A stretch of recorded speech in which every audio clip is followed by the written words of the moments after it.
By the way, so there was something that I meant to mention earlier, if you don't mind going back, which is this, when we were talking about BCI. Mm-hmm.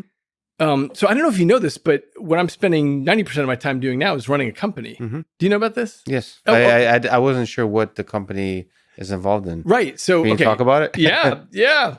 So when it comes to the future of BCI, you can put stuff into the brain invasively. But my interest has been how you can get data streams into the brain non-invasively. So I run a company called Neosensory, and what we build is this little wristband. We've built this in many different form factors. That's it? Yeah, this is it. And it's got these vibratory motors in it. Mm-hmm. So these things, as I'm speaking, for example, it's capturing my voice and running algorithms and then turning that into patterns of vibration here. So people who are deaf, for example, learn to hear through their skin. So the information is getting up to their brain this way, and they learn how to hear. So it turns out on day one, people are pretty good, like better than you would expect at being able to say, oh, that's weird. Was that a dog barking? Was that a baby crying? Was that a door knock, a doorbell? Like, people are pretty good at it.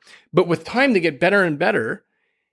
And what it becomes is a new qualia. In other words, a new subjective internal experience. So on day one, they say, whoa, what was that? Oh, that was the dog barking.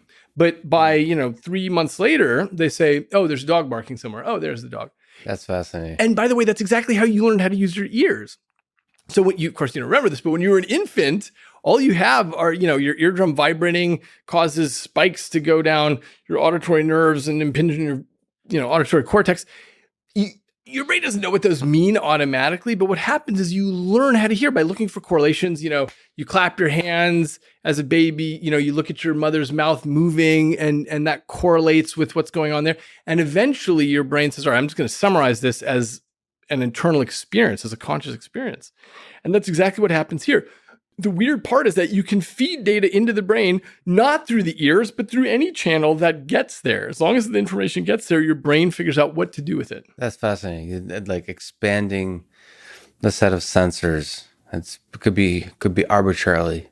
Could expand arbitrarily, which is fascinating. Well, exactly. And by the way, the reason I use the skin, there's all kinds of cool stuff going on in the AR world with glasses and with it. But the fact is, your eyes are overtaxed and your ears are overtaxed, and you need to be able to see and hear other stuff. But you're covered with the skin, which is this incredible computational material with which you can feed information. And we don't use our skin for much of anything nowadays. My joke in the lab is that I say we don't call this the waste for nothing, because originally we built this as the vest, and you're passing in all this information that way. And what I'm doing here with the deaf community is what's called sensory substitution, where I'm capturing sound and I'm just replacing the ears with the skin, and that works. One of the things I talk about in Livewire is sensory expansion. So what if you took something like your visual system, which picks up on a very thin slice of the electromagnetic spectrum, and you could see infrared or ultraviolet? So we've hooked that up, infrared and ultraviolet detectors, and I can feel what's going on. So just as an example, the first night I built the infrared, one of my engineers built it, the infrared detector, I was walking in the dark between two houses, and suddenly I felt all this infrared radiation. I was like, where does that come from? And I just followed my wrist and I found an infrared camera, a night vision camera. That was, but I immediately, there's that thing there. But of course I would have never seen it, but now it's just part of my reality. That's fascinating. Yeah. And then of course, what I'm really interested in is sensory addition. What if you could pick up on stuff that isn't even part of what we normally pick up on, like the magnetic field of the earth or Twitter or stock market or things like that. Or some weird stuff like the moods of other people or something like that. Sure. Now what you need is a way to measure that. So as long as there's a machine that can measure it, it's easy. It's trivial to feed this in here, and it comes to be part of your reality. It's like you have another sensor. And that kind of thing is without doing, like, if you look at Neuralink, without, I forgot how you put it, but it was eloquent, without cutting into the brain, basically. Yeah, exactly. So this costs at the moment $399. It's not going to kill you. Yeah, it's not going to kill you. You just put it on, and when you're done, you take it off. Yeah. And so, and the name of the company, by the way, is Neosensory, for new senses, because the whole idea is beautiful. That's You can, as I said, you come to the table with certain plug and play devices, and then that's it. Like I can pick up on this little bit of the electromagnetic radiation, I can pick up on this little frequency band for hearing and so on. But I'm stuck there, and there's no reason we have to be stuck there. We can expand our Umwelt by adding new senses. Yeah. What's Umwelt? Oh, I'm sorry. The Umwelt is the slice of reality that you pick up on. So each animal has its own hell of a word. Umwelt. Yeah, exactly. Nice. I'm sorry, I forgot to define it before. It's such an important concept, which is to say, for example, if you are a tick, you pick up on butyric acid, you pick up on odor, and you pick up on temperature. That's it. That's how you construct your reality, is with those two sensors. If you are a blind echolocating bat, you're picking up on air compression waves coming back, echolocation. Mm-hmm. If you are the black ghost knifefish, you're picking up on changes in the electrical field around you with electroreception. That's how they swim around and tell there's a rock there and so on. But that's all they pick up on. That's their Umwelt. That's the signals they get from the world from which to construct their reality. And they can be totally different Umwelts. And so our human Umwelt is, we've got little bits that we can pick up on. One of the things I like to do with my students is talk about, imagine that you are a bloodhound dog, right? You are a bloodhound dog with a huge snout with 200 million scent receptors in it, and your whole world is about smelling. And you've got slits in your nostril, take big nosefuls of air and so on. Do you have a dog? Nope, used to. Okay, yeah. Right. So, you walk your dog around and your dog is smelling everything.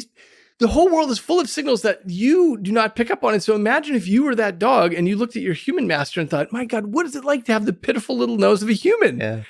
How could you not know that there's a cat 100 yards away or that your friend was here 6 hours ago? And so the idea is, because we're stuck in our Umwelt, because we have these little pitiful noses, we think, okay, well, yeah, we're seeing reality, but you can have very different sorts of realities depending on the peripheral plug and play devices you're equipped with. It's fascinating to think that, like, if we're being honest, probably our Umwelt is, some infinitely tiny percent of the possibilities of how you can sense, quote unquote, reality. Even if you could, there's a guy named Donald Hoffman, who basically says we're really far away from reality in terms of our ability to sense anything. Like we're almost like we're floating out there. That's almost like completely detached to the actual physical reality.